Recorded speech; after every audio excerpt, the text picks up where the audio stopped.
You're listening to Self-Conscious with Chrissy Teigen, an Audible original podcast. Join me as we explore the cutting edge of health, wellness, and personal growth with the world's leading experts and thinkers. From inspiring stories to actionable insights, our conversations aim to help you lead a healthier, happier, and more productive life.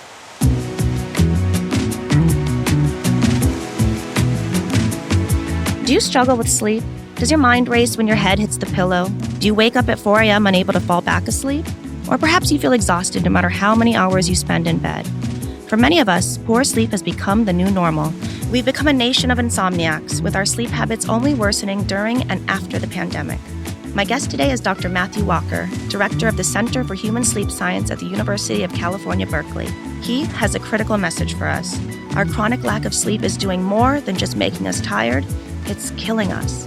In his New York Times best-selling book, Why We Sleep, Walker links sleep deprivation to a multitude of serious health issues, including Alzheimer's disease, cancer, heart disease, obesity, strokes, and depression. Walker emphasizes that sleep is not just a passive state of rest, but an essential component of our physical and mental well-being. His research shows that adequate sleep enhances memory, improves mood, helps maintain a healthy weight, and significantly reduces the risk of chronic illnesses. Today, Walker joins us not only to preach the gospel of good sleep, but to answer critical questions and dispel common myths about why and how we sleep. Dr. Matthew Walker, welcome to Self-Conscious.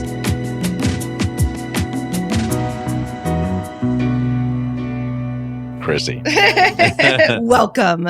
So describe to me what good sleep is. Yeah. For me, there are 4 macros of good sleep. So we all have heard of 3 macros of food, kind of protein, carbohydrate, fat. For me, there are 4 macros, and it's based on evidence, not just some hand-waving sort of cockamamie idea. You can remember it by the acronym QQRT, and it stands for quantity, quality, regularity, and timing. And I'll just briefly go through them. For the average adult, somewhere between about 7 to 9 hours is the sweet spot. That's quantity. Quality, it turns out, is almost, if not more important than quantity. What do I mean by quality? I mean nice, continuous sleep. What I don't want to hear is that your sleep is just littered with all of these awakenings that I'm up, I'm down, I'm up, and I'm down, or I'm awake for long stretches at night. That means that the efficiency of sleep, meaning how much of the time that you're in bed is time asleep. And if a small proportion of that time in bed is time asleep, that's not very efficient sleep. So we like to see you with about an 85% sleep efficiency, which just means that, let's say you give yourself 8 hours of opportunity in bed. I want about 85% of that to be asleep. That's quantity and quality. The third is QQR for regularity, trying to go to bed at the same time and wake up at the same time. If there is one piece of advice that usually just gets you into set and starts sleeping you better, it's going to bed and waking up at about the same time. So quantity, quality, regularity. The final one is timing, QQRT. Timing is about your chronotype. Am I a morning type, evening type, or somewhere in between? You don't get to decide. So biologically, what is happening to the body and mind during a good night's sleep? What is being repaired, reboosted? Yeah, it's absolutely fascinating. We think that sleep is just this passive state where my body lies still and my brain is kind of dormant. It is so dramatically different. Firstly, downstairs in your body, you get an immense hit of growth hormone during sleep, which is about tissue repair. Things like, collagen repair for joints, even for skin. The second thing is your immune system. The first thing that sleep will do is restock the weaponry in your immune arsenal. So you wake up with so many more immune factors circulating in your body. The third thing is hormone rebalancing. Perhaps 2 that I could mention are appetite regulating hormones. What we know, and certainly I know, and you can see it study after study, most people listening to this will say, gosh, when I just had a bad night of sleep, or I'm tired of not getting enough sleep, I tend to be more hungry. And sleep will regulate 2 appetite hormones called leptin and ghrelin. And sleep will boost leptin, which after you've eaten says to your body, you're full, you're satisfied, you don't want to eat more. And it will downregulate something called ghrelin, which is the hunger hormone. But when you're not well slept, those two things go in opposite directions. So you lose the signal when you're eating food to say you're full. And that's why a lack of sleep is so related to increased body mass and also obesity. So there's this regulation of our hormones, also sex-related hormones, testosterone in men, luteinizing hormone, estrogen, follicle-stimulating hormone in women. All of these hormonal profiles are rebooted by way of sleep. Cardiovascular system, this is, I think, a very impressive one too. Think of deep sleep, dreamless sleep, deep non-REM sleep, almost as a form of blood pressure. So deep sleep is dreamless. So deep sleep, yeah. So we have two main types of sleep, non-REM and REM sleep. And non-REM sleep is typically broken down into light non-REM sleep and deep non-REM sleep. And deep non-REM sleep is where you get this incredible form of blood pressure medication. Your heart rate drops, your blood pressure just lowers. You shift over from the fight or flight branch of the nervous system over into just this quiescent, sort of restful branch of your nervous system. So deep sleep, fantastic for your cardiovascular system. REM sleep, on the other hand, or rapid eye movement sleep, that's the stage in which we dream. And there are lots of benefits that we can speak about, emotional and mental health. What are some common myths about sleep that people should be aware of? Oh, gosh, there's so many great myths. I think one is that people can survive on less than 5 hours of sleep. Yeah, I was going to ask, there's a ton of billionaires out there that'll talk about their regimen and what they do. And some of them, they wake up at 3 a.m, 4 a.m, they're only getting a few hours of sleep and that's just their thing. It's an interesting notion, but think of it this way. It took Mother Nature about 3.6 million years to put this essentiality of a 7 to 9 hour sleep need in us, Homo sapiens. And then we think we can come along and within the space of 20, 30 years, that we can train ourselves magically to undo Mother Nature's, millions of years of evolution. That's probably hubristic, number one. And number two, if you take that mentality, the elastic band of a lack of sleep will stretch only so far before it snaps. Take the examples of Margaret Thatcher, the former Prime Minister of the United Kingdom, or Ronald Reagan. Both of them were very proud chest beaters of saying, I just need 4 hours of sleep, as if they were just invincible. And it does make them sound like better people than us too. It makes them sound virtuous. It makes them sound superhuman. Knowing what we know about now, the critical relationship between sleep and Alzheimer's disease, I don't think it's coincidental that both of them ended up succumbing in later life to the disease of Alzheimer's. The second one is probably this notion that we can make up sleep at the weekend. This belief that sleep is like the bank almost, that we can accumulate this debt and then we can sort of hope to pay it off at some later point in time at the weekend. And sleep just doesn't work like that. So let's say that you take me and you deprive me of sleep for an entire night. So I've lost, let's say, 8 hours. And then you give me all of the recovery sleep that I want on a second night and a third night. Do I sleep longer? Absolutely, I sleep longer because I'm sleep deprived. But I will only get back about 50% of what I've lost. In other words, I will always, for the rest of time in that sense, carry a debt of a 50% loss. Now, imagine that in a more diluted version where we are short sleeping during the working week, but then we try to sort of binge at the weekend. It's this real binge purge, this cycle of what we call social jet lag. So I think that's the other myth. How does the timing of meals affect sleep quality? Yeah, this is another one of those partial myths, actually, that we used to say, cut yourself off 3 hours, 2 hours before sleep. If you look at the data, people can actually eat almost as close to an hour before bed, and it doesn't seem to necessarily disrupt their sleep. And I think when we were talking off camera, you're quite like me, where I don't have much of an appetite in the morning, probably not too much during the afternoon. When I seem to have an appetite is in the evening, and including, pretty close to bed. That's when I just have a predilection for food. And it doesn't seem to throw off my sleep. If I look at all of these sleep gadgets and things that I wear, it seems fine. Nevertheless, though, I would say that's a very different question than saying, okay, if you ate as close as an hour before bed, does it harm your sleep? No, it doesn't.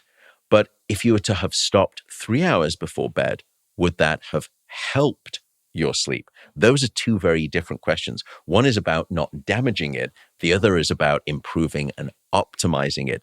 So I think this one is very unique depending on A, your chronotype, and B, your appetite preference across what we call the circadian profile, which is just the 24-hour clock. So I would follow, for the most part, what your body is telling you to do. So for the past 10 years, I have been a nighttime eater. And it was always kind of a running joke that John would make me my night sandwich. I would have a sandwich put next to my bed, just ham and cheese or a couple hard-boiled eggs or just anything that would fill me up quickly. And around 2:30 a.m., I devour it very quickly. But this has been happening so consistently that now I just feel like my body is trained to get up at this time. I don't even know if I'm really hungry at this point. Yeah. So first, quick sort of caveat asterisk. I think it is desperately romantic that John will make you a sandwich. But I mean, if there is a sign that your significant other adores you, it's the fact that they will personally make you a sleep sandwich. Every night. I think that's brilliant. So round of applause. But it's not a trivial issue either, because this is causing you what we would describe as sleep fragmentation. In other words, you're waking up, and we spoke about that quality of sleep. I want to see nice, continuous sleep. You just need a little bit of an outside nudge sometimes. So I would say the first thing to do is you can either go cold turkey, where you just definitively take away all food from the bedroom, and you make sure that you say, I should give him a tour of my drawers. It's that's so embarrassing. So you can either do that, and you've just got to commit. Yeah. And what's surprising is that after about 3 or 4 nights, you will go to bed and you'll think, did I make sure that there's no food? And then unlike the other 3 nights where you woke up again, night 4 or night 5, the next thing you remember is your alarm clock going off. Because now for the first time, you've slept all the way through. Now, it's not to say that you won't go back and there will be nights where you wake up. It will still happen like that. But after about 2 or 3 weeks, you will start to actually have now reassociated your bed with not eating. And the expectation that is there, that little red flag that goes up at 2 to 2:30, no longer pops up anymore. And you start to sleep better. So that's one way you can do it. The other is you can taper. So you can say, I'm just going to give myself a very small amount of food. I'm just going to have, let's say, a wee piece of chocolate, or I'm just going to have half a boiled egg and just a little bit of water. And then gradually you start to kind of thin slice it and you bring yourself down. The other thing you can do is just have some kind of a drink that seems to be, a little bit of, hot chocolate, whatever it is, just to satiate that sensation of an appetite, to trick your brain into thinking, I've had my food and I can go back. And gradually you wean yourself off that way. So you can do it one of 2 ways, but you can do it. You are biologically programmed. I'm jazzed now. I want to try it tonight.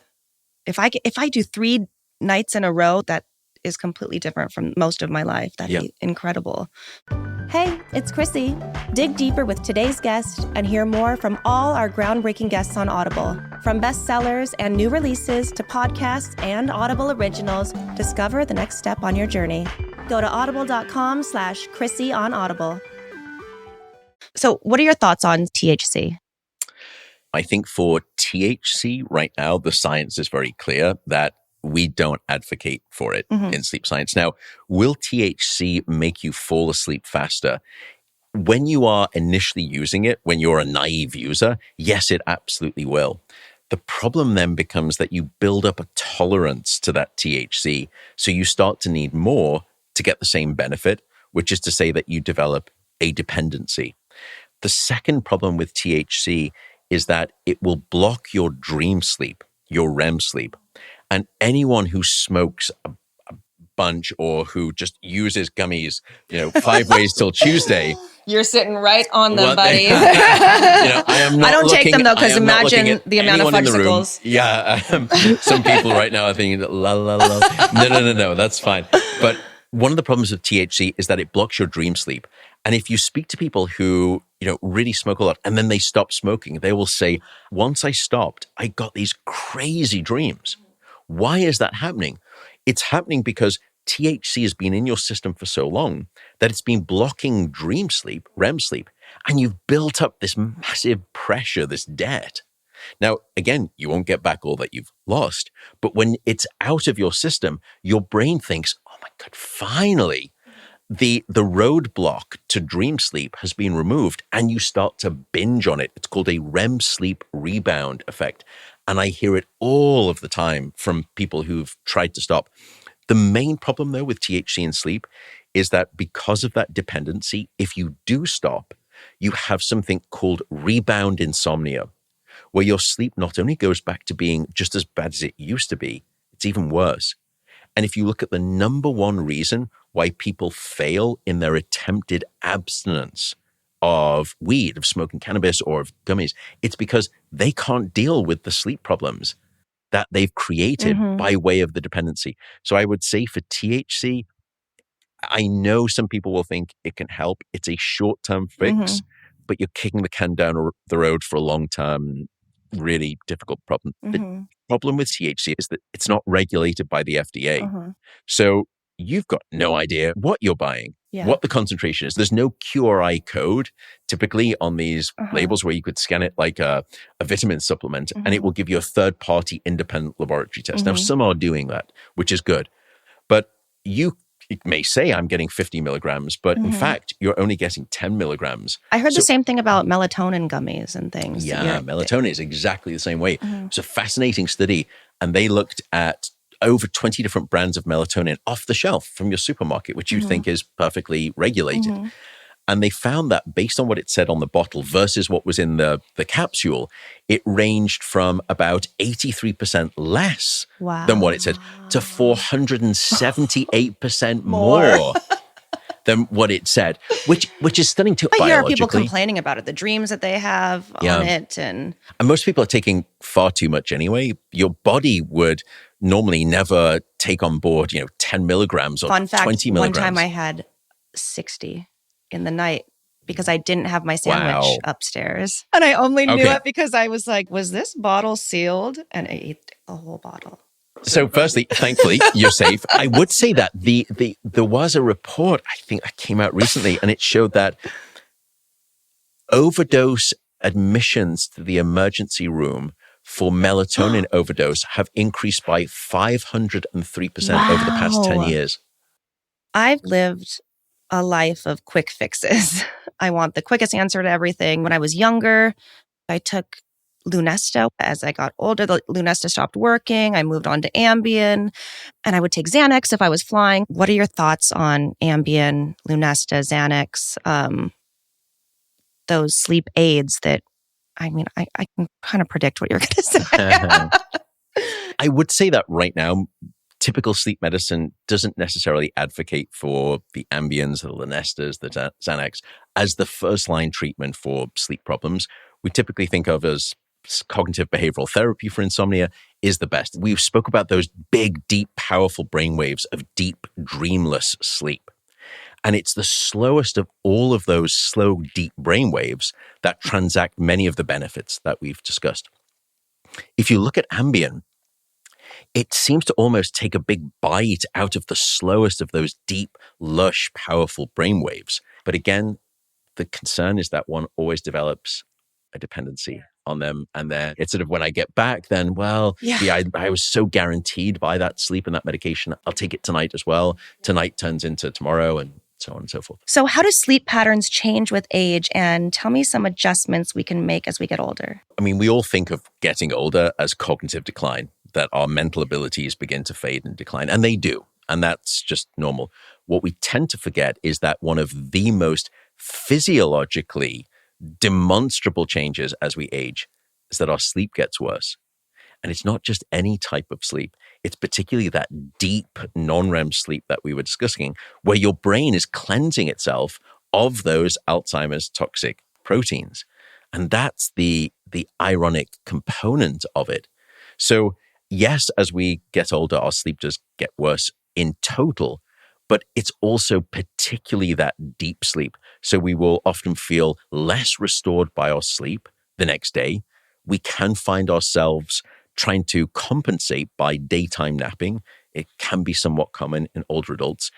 The naps, by the way, in young, healthy adults, we've done lots of studies. They can be wonderful. They can gift you all sorts of brain and body benefits. As we see people getting older, though, I would say, though, napping. Thumbs up. You get, as long as the only downside of naps, if you are young, that I would say don't nap, or the scenario is if you are struggling with sleep at night, do not nap during the day. Because once again, you're taking away some of that healthy sleepiness that builds up across the day, that weighs you down so that you fall asleep quickly and then stay asleep soundly. But if you're not struggling with sleep at night, naps can be just fine. Keep them to less than 20 minutes. Why? Because if you sleep longer, you go deeper. And when you wake up, you have something called a sleep hangover. It's called sleep inertia, where you feel almost worse than you did before the nap.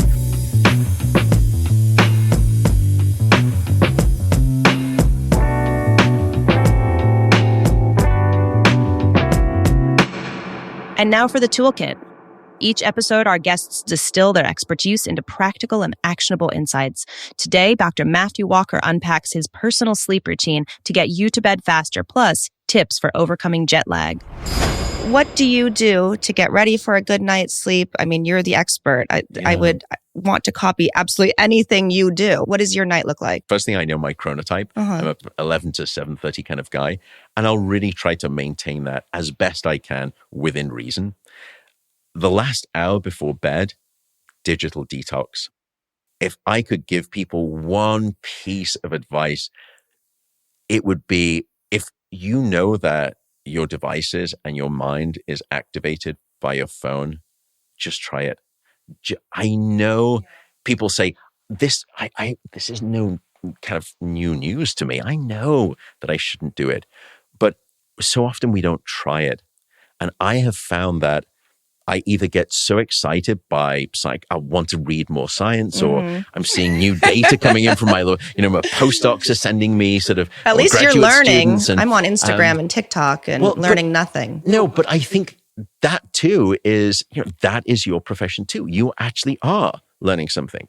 I think it's very sweet of you to sort of try to dismiss that, but I think that that's wonderful too. Celebrate that. That's part of who you are, and look at the influence that you're having.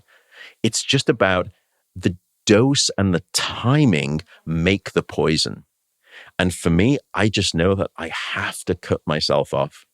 And I'll either read a book, listen to a podcast, I'll watch some kind of mindless television, nothing too activating. A wind down routine for me has been probably the most effective. The other thing that I've started to try to advocate, and I do myself, in the last hour before bed, dim down half, if not all, of the lights in your home. And it is stunning how sleepy. So in where I live up in Northern California, every now and again, we'll have a blackout. Say some trees during a storm, electricity goes out, and it's just complete darkness. And I used to think then, I'm kind of like an 11 p.m. kind of guy. The lights go out at 9, and all of a sudden, I'm starting to feel sleepy at 10 p.m. I'm thinking, what's wrong with me? There's nothing wrong with me. It's simply that I'm not being violated by junk light at night. We are a dark deprived society in this modern era. So for me, it is digital detox an hour before, have a wind down routine, whatever works for you. It doesn't have to be what I do. Have a warm bath or a shower. That actually turns out to have some great science behind it as well.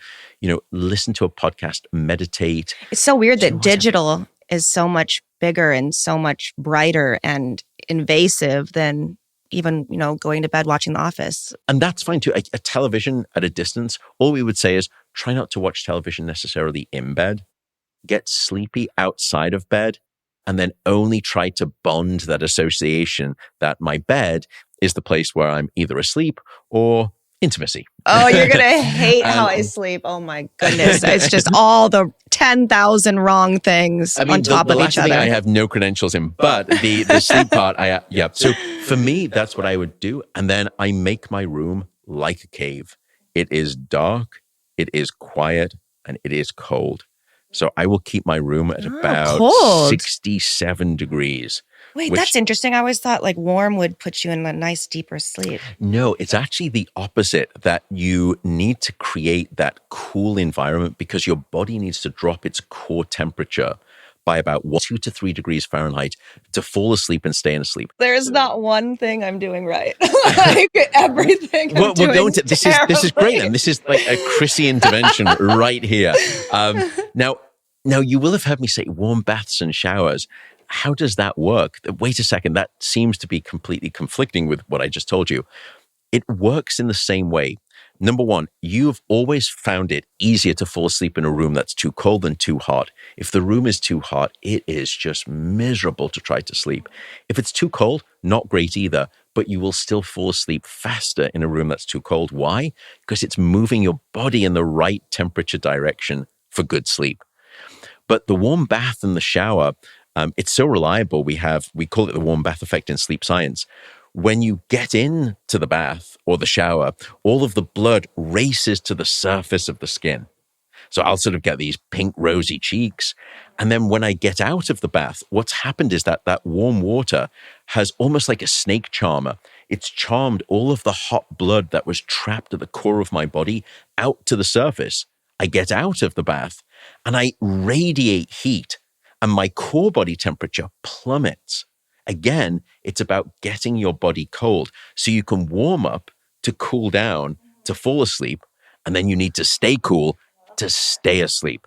So I will always keep my room cool, dark, absolutely. I do use sometimes earplugs, eye mask, depending if I'm traveling. I'm the person who, like probably everyone else, you're pulling those coat hangers out of the hotel closet with the clips for your pants, and I'm going into the curtains, clipping all the curtains closed. So it's really a conscious decision you have to make, though. If you want to make good changes, you have to do big things. And I just know that I am not the right person. I'm just not the best version of myself when I am underslept. Wow. And I'm not trying to be a poster child for good sleep. It is simply that if you knew everything I do about sleep and its benefits for brain and body, it's completely selfish on my behalf. As I said, I don't want to die any sooner than I have to. And I don't want to live with disease for any longer than I have to. That's called a poor health span, not just a shorter lifespan. And therefore, I am pretty protective. Now, it's not to say that I don't fall off the wagon every now and again. If friends are over or we're out and we're having a wonderful life is to be lived. I really want to emphasize that again, I'm not trying to be puritanical about sleep. No one wants to be the healthiest person in the graveyard. I don't. Joie de vivre. I want to live life a little bit, but within reason, I will always try to prioritize my sleep. What do you recommend for jet lag? I don't think there are any cures for jet lag. There are certain things that you can do to try to lessen the burden. And they are things to do during the flight and things to do upon arrival. During the flight, the best first piece of advice, set all of your clock faces to the time in the new time zone. And I think, well, I've still got 3 or 4 hours before I need to sleep. I'm wrong, because I'm getting on the plane and it's already 4 a.m. Where I'm going. So I know instantaneously I can work on the mental time of the new time zone, and it tells me when I should be awake and when I should be asleep. I have my meal and I try to sleep as early and quickly as I can. And then I force myself to wake up. Number 2, they're served liberally, alcohol and caffeine. Best to be avoided. They're not your friends. They will slow down the speed with which your fingers can pop out the dial on your biological 24-hour clock and reset it. Without alcohol and caffeine, you can reset a little bit quicker. Finally, when you arrive, daylight in the first hour when you wake up, 20 minutes if you can. Exercise. eat meals at the same time everyone else is eating meals, because food and the timing of food is just as powerful as daylight in terms of acting again like a set of fingers to change that dial and speed things up. Wow. Do not nap late in the afternoon. Even if you are so tired, resist. Because what's going to happen is you're building up all of this healthy sleepiness during that first day. And you need it because you're already going to have to go to bed at a time when you normally would not. At that point, you can think about strategic melatonin use, but I would say no more than 5 milligrams. Take it about 45 minutes before you want to go to sleep. The final thing I would probably note is expectation. For every one day you are in a new time zone, you can adjust by about 1 hour. Dr. Matthew Walker, thank you so much. This is so fascinating, and people don't talk about it enough. And it's such a huge part of our lives that we think we have no control over. And you've shown me I can have some control over it. So thank you so much for being here. You can, and also you deserve to. But more importantly, or as importantly, thank you for giving sleep a voice and having me on the show. Dr. Matthew Walker, I want to thank you for joining me on Self-Conscious.